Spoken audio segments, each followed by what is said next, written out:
Of all the Italian dishes that have become popular in the States in the last 20 years, polenta is the one whose difficulty is most overrated. It's a very straightforward thing. It's cornmeal mush. You don't have to stand there and stir it. You don't have to know anything to make it. It's great, it's easy, it's a fantastic base for loads of different things.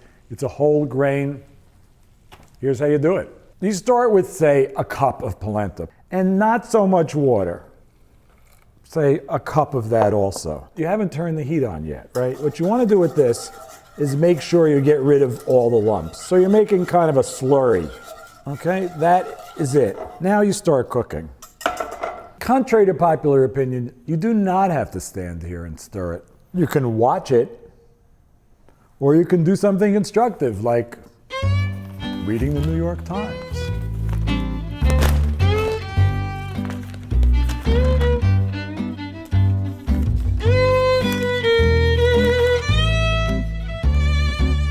Anyways, as we were saying, you do have to stir now and then, but you don't have to stir much. There is a trick here, which is that every time the polenta absorbs the water that you're adding to it, it's going to look like it's done, because it's going to be thick, it's going to be porridgey, that's what you're making. The fact is, though, that coarse cornmeal takes a while to taste done. It looks done, but if you keep tasting it, it tastes a little bit raw. So we'll get to a place where we've put in a lot of water, maybe 4 times as much water as we have cornmeal, and we'll have a thick mixture, but it won't quite taste done. And then you have to lower the heat as much as you can and just cook it for a little while longer. We're not there yet. Actually, I've taken this opportunity to cook a couple of sausages. The polenta is nicely thickened. I didn't cheat. There wasn't much more stirring while you were gone than there was while you were here. Now I'm going to put in a boatload of Parmesan, a modest amount of butter, a lot of black pepper.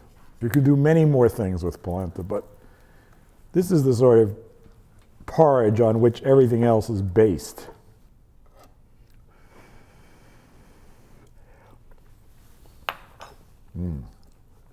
Super. And you know that my presentation skills leave something to be desired. I think we've demonstrated that adequately once again. Nevertheless, with almost no work, almost no stirring, no mystique, no fuss, a gorgeous little plate of polenta with sausage. Nothing wrong with that.